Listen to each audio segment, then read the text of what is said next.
Halo semuanya, balik lagi di channel Little English. Di video kali ini kita bakal mulai hari pertama untuk program kita yang kemarin ya. Yang mana programnya adalah bisa bahasa Inggris tanpa harus belajar banyak grammar. Atau lebih tepatnya kita belajar langsung dari conversation atau belajar dari hal-hal aplikatif yang lainnya. Misalkan belajar dari film, dari lagu, dari podcast, dan lain-lain. Jadi buat kamu yang pengen ikutan program ini, coba sediain satu buku khusus untuk belajar di channel ini ya. Ya tujuannya sih biar nanti pas kamu pengen nge-review pelajaran, kamu nggak susah lagi nih nyari pelajarannya di mana.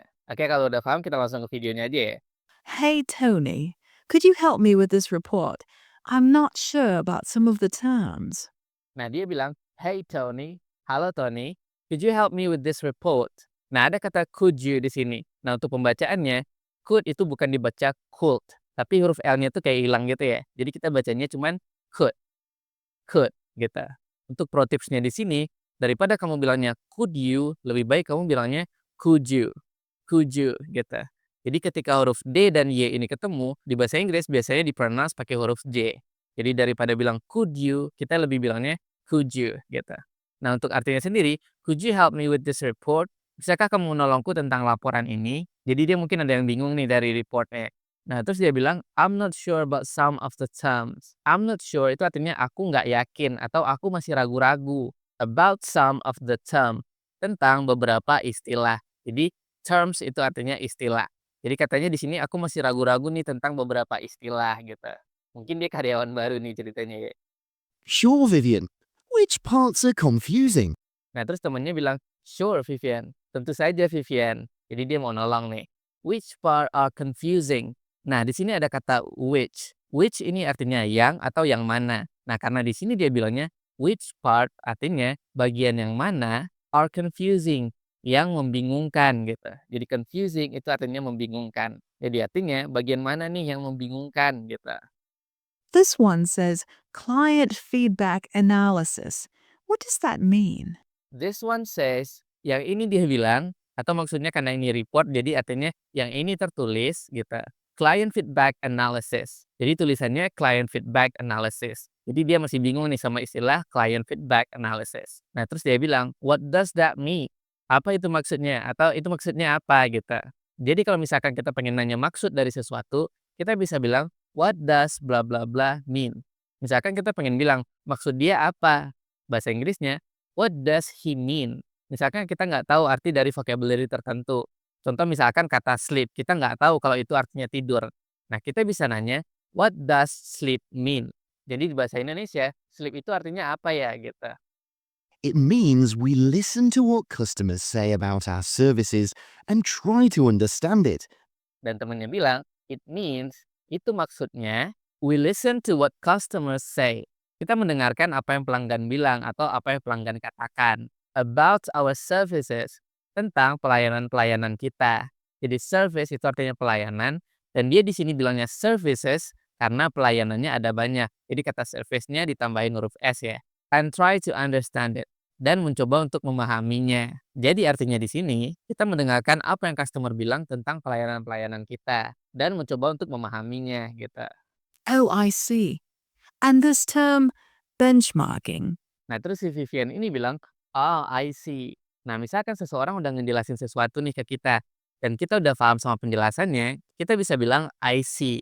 Karena di sini temennya tadi udah ngejelasin, dia bilangnya, "Oh, I see." Nah, artinya itu kalau di bahasa Indonesia, "Oh, aku paham." Gitu. Nah, terus dia nanya lagi, "And this terms benchmarking." Dan istilah ini nih, benchmarking katanya. Jadi dia masih belum paham tentang istilah benchmarking. Benchmarking means comparing our results with other companies to see how we're doing. Nah, terus temannya bilang, benchmarking itu maksudnya comparing our results, membandingkan hasil kita atau hasil kinerja kita with other companies, dengan perusahaan-perusahaan lain, to see how we're doing, untuk melihat apa yang kita lakukan. Atau maksudnya di sini untuk melihat progres kita gitu. Jadi artinya di sini benchmarking itu maksudnya membandingkan hasil kinerja kita dengan perusahaan lain untuk melihat progres perusahaan kita gitu. Thanks, Tony. I was really lost. Nah, terus si cewek ini bilang, "Thanks, Tony. Terima kasih, Tony." Dan dia bilang, "I was really lost." Nah, ini juga ungkapan yang bagus nih. Nah, ungkapan ini kamu bisa pakai kalau misalkan kamu lagi bingung atau nggak tahu harus ngapain dalam ngadepin suatu masalah. Nah, di kondisi kayak gitu, kamu bisa bilangnya, I'm really lost atau I was really lost. Kalau kita bilangnya pakai I am, berarti itu kondisinya sekarang. I'm really lost, berarti sekarang kita lagi pusing nih atau lagi mumet gitu. Kalau kita bilangnya pakai I was, berarti I was really lost, berarti kita bingungnya atau mumetnya itu tadi gitu. Jadi kalau bilang I am itu untuk sekarang, kalau I was itu untuk yang udah lewat gitu ya. Contoh lain nih, misalkan kamu pengen bilang aku capek, kita bilangnya I'm tired. Kalau kita pengen bilang aku tadi capek, kita bisa bilang I was tired. No problem, Vivian. It's always confusing at first, but you'll get the hang of it. Nah, terus temennya bilang, "No problem, Vivian. Nggak apa-apa, Vivian, santai," gitu. It's always confusing at first. Itu emang selalu membingungkan at first. At first itu artinya saat pertama kali gitu. Jadi karena si Vivian ini pegawai baru, makanya dia bilang kayak gini ya. But you'll get the hang of it. Nah, ada kata you'll ini adalah singkatan dari kata you will. Artinya kamu akan. Nah, jadi artinya tapi kamu akan menguasainya. Jadi hang of it itu artinya bukan menggantung itu, tapi artinya menguasainya gitu. Jadi kadang di bahasa Inggris itu ada istilah-istilah kecil kayak gini ya, tapi nggak usah diambil pusing, lama-lama kamu bakalan terbiasa kok. I hope so. Thanks again. Nah, terus si cewek ini bilang, "I hope so." Aku harap juga begitu. "Thanks again." Terima kasih lagi ya, gitu. The confusing email. Excuse me, can you help me? I don't understand the email you sent. What is ASAP? "Excuse me, permisi, can you help me?" Bisakah kamu menolongku? Nah, jadi ketemu lagi nih cara minta tolong yang pakai can. Kalau di conversation pertama tadi kan kita pakainya could ya. Nah, kalau di sini kita pakainya can. I don't understand. Aku tidak mengerti the email you sent. Email yang kamu kirim. Jadi maksudnya, aku nggak ngerti email yang kamu kirim. Dan dia nanya, what is SAAP? Apa itu artinya SAAP? Jadi ini adalah singkatan gitu ya. Oh, ASAP means as soon as possible. It's just a way to say something needs to be done quickly. Nah, temennya bilang, "Oh, SAAP mean." Oh, SAAP itu maksudnya as soon as possible. Jadi kata tadi itu adalah singkatan dari kata as soon as possible. Yang artinya kalau di bahasa Indonesia sesegera mungkin gitu. Nah, terus temennya itu ngejelasin nih. It's just a way. Itu hanyalah sebuah cara. Jadi way ini artinya nggak selalu jalan ya. Artinya juga bisa cara. To say something need to be done quickly. Untuk mengatakan sesuatu itu harus diselesaikan dengan cepat. Jadi maksud dia di sini, kata ASAP tadi itu cuma sebuah cara untuk bilang sesuatu itu harus diselesaikan dengan cepat, gitu. Ah, I see. Thank you. I'm still learning some phrases. Nah, karena dia ngerti sama penjelasannya, dia bilang, "Ah, I see," gitu. Jadi sama nih kayak conversation pertama tadi. Nah, terus dia bilang, "Thank you, terima kasih. I'm still learning some phrases." Aku masih belajar frase-frase atau kalimat-kalimat dalam bahasa Inggris. Jadi di conversation ini dia ceritanya bukan orang yang fasih bahasa Inggris gitu ya. No problem. If you ever don't understand something, just ask.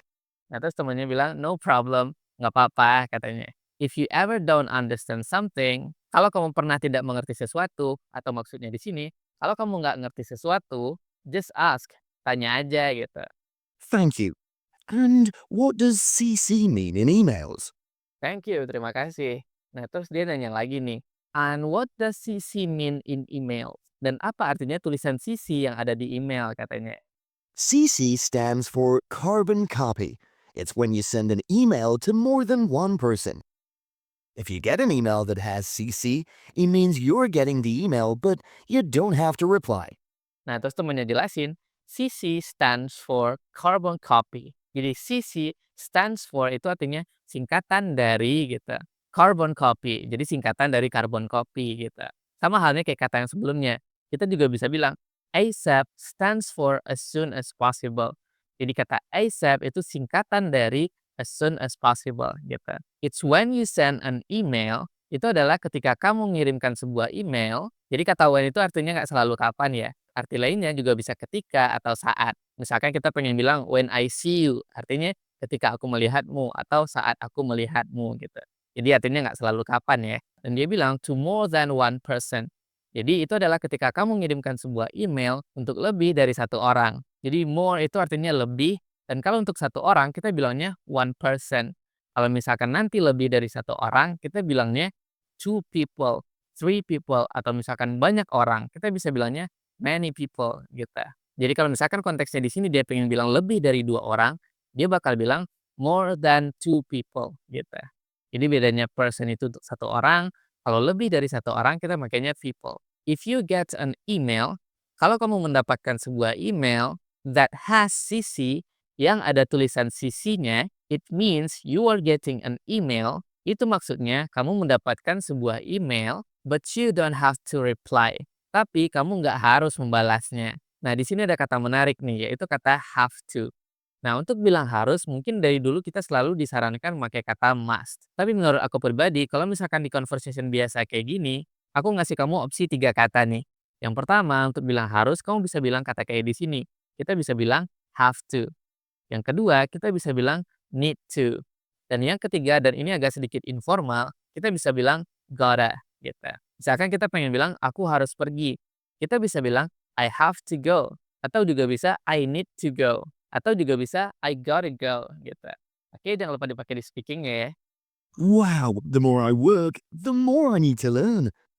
Thank you for explaining. Nah, terus dia bilang, wow, the more I work, semakin aku bekerja, the more I need to learn. Semakin aku harus belajar gitu. Nah, jadi kata semakin ini di bahasa Inggris itu the more. Misalkan kita pengen bilang, semakin kamu mencintai seseorang, the more you love someone gitu. Oke, kalau kamu udah paham, coba deh tulis di komentar kalimat versi kamu, nanti kita coba diskusi ya. Thanks for explaining. Terima kasih penjelasannya ya. Anytime, Carlos. Nah, temennya bilang, anytime Carlos. Jadi kalau misalkan orang bilang terima kasih ke kita, jawabannya itu nggak selalu you're welcome ya. Kita juga bisa bilang kayak tadi, no problem, atau anytime, dan masih banyak lagi. Oke, sedikit saran nih dari aku. Mungkin di bahasa Inggris itu ada beberapa kata atau kalimat itu yang artinya sama. Tapi kalau dalam conversation, usahain kita gunain kalimat yang beda-beda atau vocabulary yang berbeda-beda. Tujuannya biar kita sekalian nge-review vocabulary itu dan kita nggak bakalan lupa nantinya. Oke, jadi itu dia pembahasan kita di episode pertama kali ini ya. Dan aku harap dengan video-video di channel YouTube aku ini, aku bisa ngebantu kamu untuk bisa bahasa Inggris tanpa harus belajar banyak teori gitu ya. Oke, semoga video ini bermanfaat. Dan jangan lupa like, share, dan subscribe kalau kamu suka video-video kayak gini ya. And see you guys on the next video. Bye-bye.